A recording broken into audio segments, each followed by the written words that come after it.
сот шікірейіп отыр, судья әбден жаман үйренген ғой судьяға.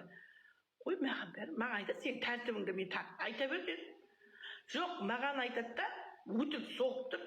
Енді орысша берген болып тұр, оны бедейді да, не, саған біз қазақша жібердік дейді, маған жіберген жоқ деп, орысша тұр, бүгін сол қайтадан кейінге қалды. Сосын айтады, орысша сөйлеп жатыр, маған қазақша сөйлеңізші деп едім.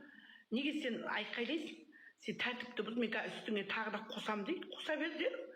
Қазақша сөйле деген үшін қостың ба? Жақсы қос, жауап бересің сен өзің де онда дедім соған. Судьяға сөйлемесін деген заң жоқ шығар. Сөйлегенде мен оны боқтап жатқан жоқпын, әкең жаман қазақша сөйле дедім, маған керек емес орысша. Түсінбеймін, или переводта дедім, давай. Адамың бар ма? Шақыр дедім. Сонымен аудармашы іздеуге кеттік. Қазақстанда жүріп, ең Қазақстанда бір орыс жоқ, қазақша сот болмай жатыр. Екінші рет болады, осы екінші рет тап осы сөзбен, өзімді әкем ауыз ұрудым. Осы баяғыдан деген менің қасыма бір еркек тұр, шыбырлап, не істеп тұрсың? Неғып тұрсың менің қасыма, мен қасқы жықпен бір не қатыр десем, мен саған переводтайын дейді, анау айтады қазір, сосын мен сен құлағыңа сыбырлайын дейді. Мен айтамын, мен не Россияда тұрмын ба? Бір ана орыстың қасына барып тұр. Неғып мен қасында тұрып десем, судья қазақша білмейді дейді. Түрі қазақ, тілі жоқ, сақау, орысша сөйлейді. Білмеймін, орыстар нам беріп жатыр ма, неге қазақша емес? Сосын айттым, онда дедім, қазір сені бірінші сапалақпен бетіңмен салып жіберемін. Сосын судьяны ұрам, маған бәрі сотталып кетейін, әкесінің нағылап деді. Қаяқта тұр, Қазақстан тұр ба, басқа жақтан. Сосын онда күтесің дейді, күтемін дедім, сөйтіп қайтадан бір сағаттан кейін қазақша сот болып штраф салды. Айқайластым сотпен.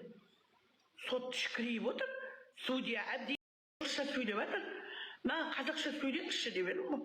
Неге сен айқайлайсың? Сен тәртіпті бұз, мен үстіңе тағы да қосам дейді, қоса бер дедім. Қазақша сөйле деген үшін қостың ба? Жақсы қос, жауап бересің сен өзің де онда дедім соған. Сот мырза деп айқайлады. Сотқа өйтіп айту болмайды дейді, айта беремін дедім, отырмай дедім. Соттан қорқып отпайды жақсы. Айта беремін дедім, маған бәрібір. Қазақша сөйлеп кетті, содан сотым күшті бол. Жылы сөйлеп, дауысы әдемі, маған бірінші бүйтіп, мені менсінбей тұр. Өзінше ана миллиардерға қатынға сотқасы мені бір чмо деді, даланы тауып алған. Ой, мен де тіліммен жағыма қарсық болған адаммын. Бұның миллиардер емес, оның миллионерім, бірақ әйтеуір. Өзіме жететін ешкім бар, ұрлаған жоқпын, сорлаған жоқпын, ешкімді қорлаған жоқпын, ешкімнің астына барып жатып алған жоқпын. Білмеймін, өзімнің несіпен бар, ар-ұятым бар әйтеуір.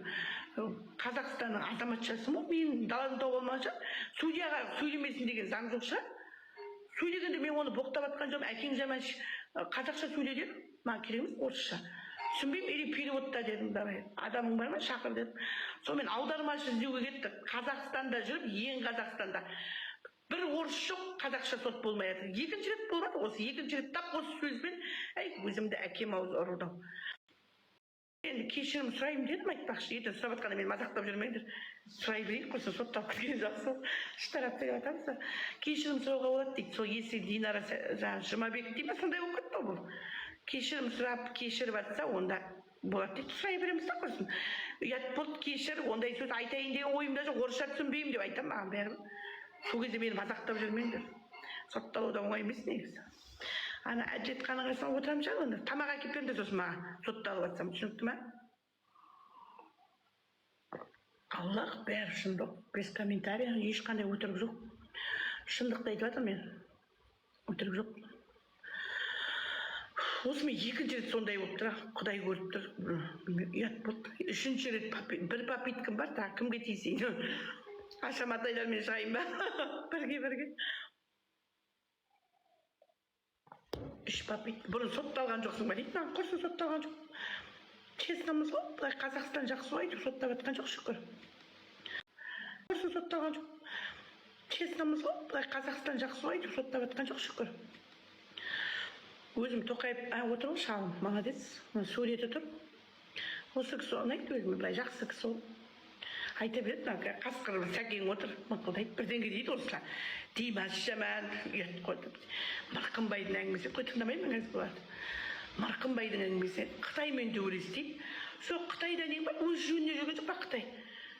Ана Қытайда қазақтарды тұр ғой, мал бағып жатыр, түйе бағып жатыр. Соларды Қытай күнде мауылдап кетіп жатса екен, бүйтіп пышақпен. Жоқ, бізде де жүреді да енді ел болғасын, жер болғасын, көршіміз болғасын. Бір нағыз меңдейіңді былай қылатын адамдарсыңдар ғой нағыз.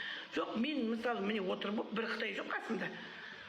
Бір болады да, шекаралас бір Алматының маңдайында жүреркітті, көрші болғасын, бір қарым қатынас қой енді. Жоқ, нағыз бір тыңдайық, саясат қой деп кейде тыңдайсыз ғой, личный разговорларың көп, өте артық сөздерің көп. Сотталған жоқ.